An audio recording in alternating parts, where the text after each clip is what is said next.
You're watching BQ Prime. Today we have with us the co-founder and CEO of electric ride-hailing platform, BluSmart Mobility. Welcome, sir. Thank you for giving us your time.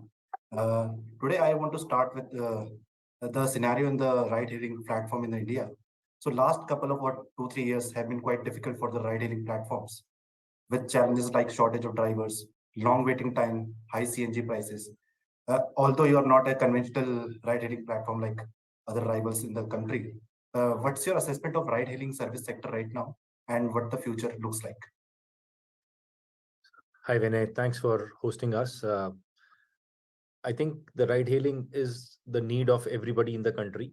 Every individual, whether going to office, malls, hospitals, people are actually not wanting to drive themselves because it is a wastage of time, it is a wastage of effort. Parking is a big issue, congestion is a big issue on the street. So everybody wants to do ride hailing if ride hailing companies can provide them good services. Mhm. The whole idea is that, is there a reliable ride hailing player who can provide you ride hailing without cancellation and without surge? And if Mhm. somebody can do that, I think the market is infinite. Just to put market in numbers, there has been a report by Forrester and also a report by McKinsey, which have projected that by 2030, the overall new age mobility in the country is going to be about $90 billion. So Right. it's a very large amount of market size which is there, but the market size will only get fructified if people have confidence on the ride hailing companies. So that is the more critical aspect of it. There is demand, but can you gain the trust of your customer? That is the I would peg for that. Okay. Okay. Since the ride-hailing platforms were struggling with the shortage of drivers some time ago, and I think the situation has not improved quite significantly even now. Would you say that a driver's profitability is the most important factor to maintain leadership in the cab-hailing space right now? Yeah, so exactly. So driver is the most important stakeholder in this complete ecosystem. Mhm. At BluSmart, what we do is that we don't let our drivers own cars. We believe that these driver partners come from the bottom of the pyramid. And when they come from the bottom of the pyramid, it is very difficult for them to buy assets of 5 lakh, 7 lakh, 10 lakh rupees. Whenever they take loan at 18%, 20%, very high, exorbitant rate of interest. So Yeah. at BluSmart, we created a very differentiated model which said that we will get large institutions to own electric cars and lease out electric cars to driver partners. So that's why we had Asian Development Bank through EESL, KfW through IREDA, and other very large institutions to give us cars on lease. When cars on lease come to these driver partners, the driver partners are very relieved because now what they are doing is that they are spending their time in only earning and not worrying how will I pay my EMI, how what will happen, is the car, I don't have to pay for the maintenance of the car, etc.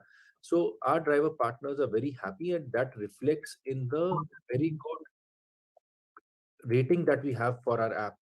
Since the time BluSmart has got started, we have been a 4.9 star rated app. Even today, we are a 4.9 star rated app. So the whole focus of BluSmart has been that how can we ensure that driver partners are actually earning a good living, are getting satisfactory working conditions to work in, and then you will see the driver partner will put in all their efforts to ensure that the customers are happy. So that needs to be that's the secret sauce of building a good ride hailing business, that have happy driver partners who create happy customers. Sure, sure, sure.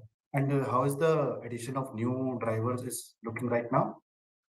So because at BluSmart, at least what we our driver partners don't have to bring in cars. So we have a flood of driver partners who want to work for BluSmart. Mhm. So at BluSmart, whenever we do the driver melas, we see that there is almost 1 kilometer long line of driver partners who want to come and work for us. The whole idea being that they know that when they work for BluSmart, they don't have to bring their car. They just have to bring their ability to drive safely. If you Okay, can drive safely, you can work with BluSmart and make a very good living for your life. sure, sure. Can you explain what are the costs a conventional cab rider has to incur and how it compares to the cab drivers using your platform? Sure. So if I look at conventional, first of all, you have to buy the car. You have to pay the EMI of the car, you have to pay the interest of the car, you have to pay the maintenance of the car, you have to pay for the daily fuel of the car, you have to pay for the insurance of the car. So many things that you have to pay. In our Mhm. case, the driver partner does not have to pay any of this, neither the EMI nor the interest, because all our cars are electric. They also charge at our own charging stations. So you don't have to pay for the fuel, you don't have to pay for insurance because that has all been paid by the company. So the driver partners are working in a very cool atmosphere where they don't have to worry about all these costs. Okay. Typically, if you see, what happens is that why do you see bad cars on other ride hailing platforms, or ill maintained cars on other ride hailing platforms? It is because the driver partner is confused whether I should pay the school fees of my child or whether I should get the car maintained. But in our case, the driver partner is not worried about all of this. So that's why all our cars are extremely well maintained, very clean, and that's why the customers are very happy. Okay. Okay. You have strategic partnerships with Tata Motors and GeoBP, which virtually means that you have the backing of two of the largest conglomerates in India. What benefits do you expect from these strategic partnerships? Yeah, I think both the partnerships are extremely important for us. We From a Tata perspective, I think Tata Motors is the single largest manufacturer of electric vehicles in the country. So Sure. that's a very important partnership. We need electric cars, and Tata Motors is about 98-99% of the BluSmart fleet is Tata Motor cars. Mhm. So we are extremely happy with the partnership. Tata Motors has been very supportive of the growth journey of BluSmart, and they have created multiple products. They keep taking regular feedback from us, and based on feedback, the products are getting continuously improved. So we are very happy with the partnership when it comes to Tata Motors. If you look at our partnership with GeoBP, the GeoBP partnership is on charging stations. Um, your charging station is a heavy capex business. Charging station requires a lot of prime real estate, and it requires a lot of project execution skills, which you would believe Reliance as a group, due to over the multiple decades that it has great efficiencies in capital, it has great efficiencies in acquiring large spaces, and it has great efficiency in doing project management for large projects. Courtesy that, the GOVP partnership is helping us accelerate the complete charging piece also. So cars come in from Tata Motors, and the charging comes in from GOBP. So both these partnerships are actually cornerstone of what BluSmart is building on. Okay. That brings me to your fleet. And can you tell us what your fleet looks like and the breakup for Delhi and Bangalore? Yep. So Bangalore is what we started less than a month back. We started Bangalore on 26th of September. So it's been a very short time that we have been there. In Delhi today, our fleet is about 2,500 cars, and in Bangalore, it is about 200 cars. So we have a total fleet of 2,700 all electric cars. Okay. And most of them are Express TEVs. Yeah, most of them are Express TVs. Are you looking at it in different models from Tata Motors, which has come out with Tiago EV, which could be some even more Tiago has not economical? yet been offered to us. We would be very happy to induct Tiago into our fleet also, but I think Tiago is not yet been offered for the fleet market. Tiago is only offered for the personal mobility market as we speak. Okay. But do you see any like greater potential in Tiago than Express It's a TEVs? it's a car which is much cheaper than what the Tigor is. So we will be able to, if we get the Tiago, we will be able to get in a product on our ride hail, which we can compare to the Go product, because right now we are running only a premium product and a super premium product. So Tigor falls in the premium segment, and the MG ZS EV and BYD cars that we have fall in the super premium segment. But we do not have something what we call as the Go product, the smaller version, the smaller ticket size product. If we get Tiago, we'll be very happy to induct it in the Go category, and lower the price point for consumers. If you get the opportunity to induct Tiago in your I fleet, will go. I will. I will go and request Shailesh Chandra ji that please give us Tiago. But I think I'll do it after 3 months. Right now, Shailesh ji is busy servicing all the Tiago demand that they have created. So happy that they have a lot of demand. But after 2-3 months, maybe we'll request Shailesh ji for it. given the potential that there is, would you say that if Tiago is available to you and then in future most of the fleet will be inducted through Tiago only? I'll wait for customer feedback. I'll wait for customer feedback. Customer feedback is most critical. We are operating in the what we call as the mid-size sedan category with the Tigor cars. We have to look at how customers behave with the Tiago car on the smaller segment. Mhm. We'll induct a few. I'm happy to induct a few hundreds of them, and then see what customer demand is, and based on the customer demand, if it is great and the customers love the product, then scale it up to thousands. Okay. Okay. How much are you looking to grow your fleet in the next 3 to 4 years? And if you can share anything about the number of cities you are looking to target. Yep. So we will be by end of next year, which is FY24, like calendar year 24, December 2024. Mhm. We should be perhaps at a fleet of about 25,000 cars plus, Okay. and be in about six plus cities, Okay. Okay. Will this be mostly metro cities? metro and some state capitals. Okay. Okay. And what about the charging network? What are the numbers there?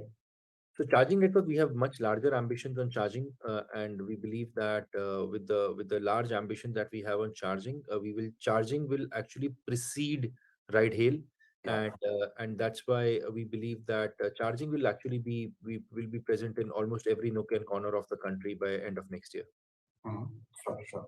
And you have, I think, raised $75 million till now, and you're looking to raise $250 million more in the latest round. Where will you deploy these funds? Yes, so we've raised 75 million till date, and 250 is on its way. We will.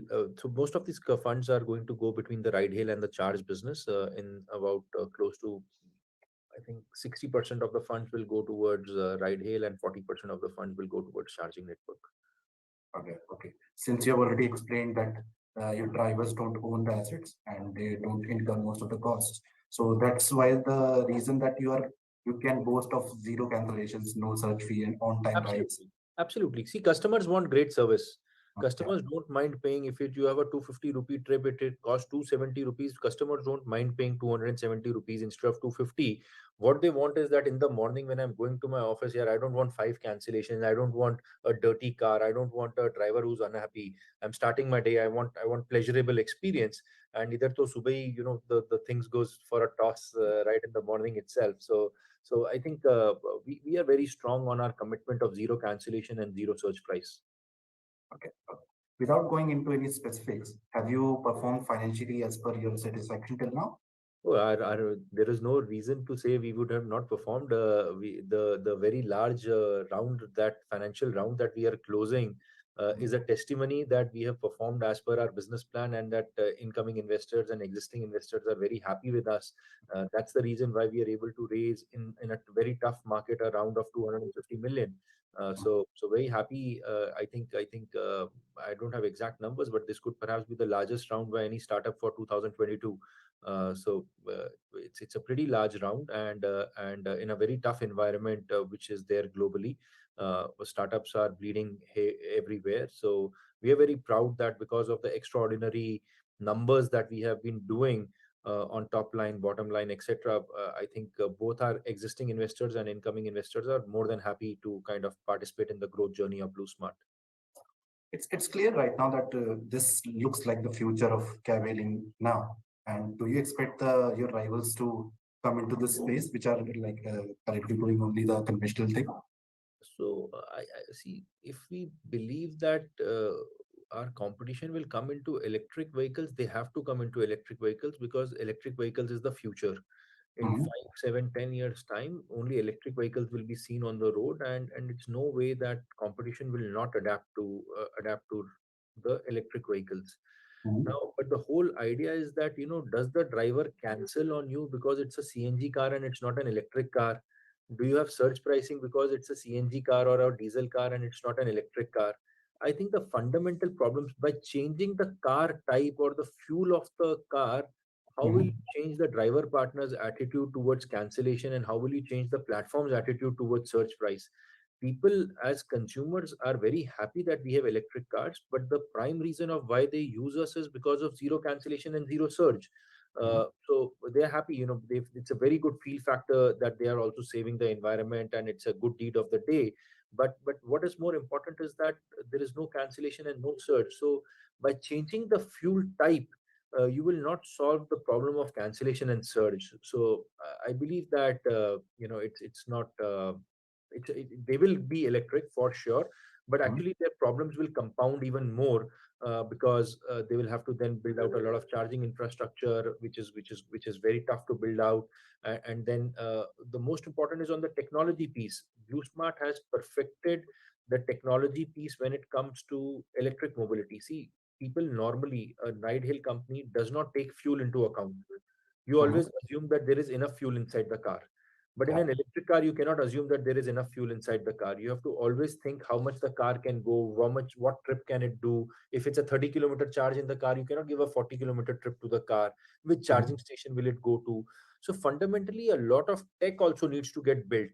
So it's not just about getting electric cars. You have to build the tech, and then at the end of the day, solve for no cancellation and no surge. I think the day our competition solves for no cancellation and no surge, even on CNG vehicles, I think Mhm. that is the day I need to think more about competition. But today, I don't think there is any need to think. I think there is a extremely large market out there. People and customers want a new, better service, and that's what BluSmart is a beneficiary of. Would you say that being in the electric vehicle space, you have been limited to the premium segment till now, and how do you Yeah, see the growth in the economical segment coming ahead? yeah, that's true, because all the cars which are there currently are only in the premium segment. Tigor, which is Tigor, Tiago is the cheapest electric car today which is available, but it's not available for fleet. So Yeah. Tigor is the only available, which is like a 11 lakh, 11.5 lakh rupee kind of a car. Mhm. So yes, we do not have cars like Magnite, Datsun, etc., etc., Wagonars, which are in the 5, 7, 8 lakh rupee category. I would wish and pray that people listen to our interview, and some OEMs like Maruti, Tata Motors, Hyundai, etc., get into the small car segment also in the EV, and that's where our customers will have a great choice, and we will also be very happy to deploy them on the platform.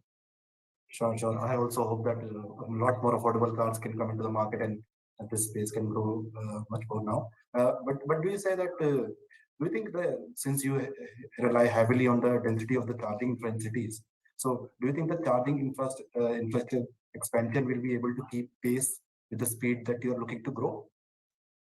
Yeah, so we don't depend on any third-party charging infra. Between GeoBP and us is how we create our charging infrastructure, and we will ensure that we build charging infrastructure in advance of what the car fleets are coming in. So we have we don't we are not dependent on any government agency or any other company to provide charging infrastructure to us. We build our own charging infrastructure. In fact, we have now started opening up our charging infrastructure to other fleets, other logistic players, etc. Also, so we are going to be a provider of charging services, not a consumer of charging services. So we believe that given that we have a visibility on the cars where we are adding, and we have a visibility on how the cars are going to come in the next year, we will precede the charging infrastructure. So at least for us and the customers to whom we will open up our charging network to, there will be no issue in creating in the density of the chargers. Is it too early to say that when you will get into the more economical part of the ride hailing segment, will that, of course, that will accelerate your growth. But how will be the differential? What kind of growth acceleration do you see after getting into the segment? See, we believe that the economical segment and the so let us say that Tigors are today priced in Delhi NCR at about 23, 24 rupees a kilometer, and Mhm. at Bangalore at about 27, 28 rupees a kilometer. Mhm. The in the economical segment, which is, let's say, the 5 to 8 lakh rupee car segment, we can drop it to about 14, 15 rupees a kilometer. So, and our belief is that at 14, 15 rupees a kilometer, the market size is 10 times bigger than the market size at 24, 25 rupees a kilometer. So huge, huge, huge market which is there at that price segment, and we would really want to be in that segment. I think it'll be very good for us to operate in that segment.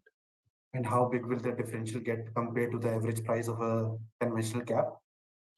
Yeah, I think so. With the surge price on an average, because there is almost a perpetual surge which is there nowadays.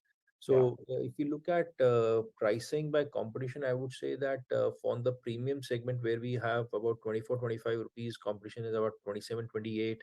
On the economical segment, I haven't done any competition analysis because we don't have that car as yet. But typically, we see with the surge pricing. competition is about close to 15% expensive than where we are. Okay, okay, okay. Do you think that the charging infra, the reliability on charging infra can hold back your pace of expansion in any way? I think when you have partners like GeoBP, you should not worry about any of that. You have the biggest companies in the world Mhm. helping you build the charging network. So I don't think you should worry about reliability of the charging infra. Between Reliance and BP, they operate one of the biggest refinery complexes, retail stations across the globe, pipelines, etc. So we have full trust in the abilities of GeoBP to deliver enough charging infrastructure for us. Okay, okay. That was my last question to you. Thank you so much for joining BQ Prime and can give us your time. Thank you.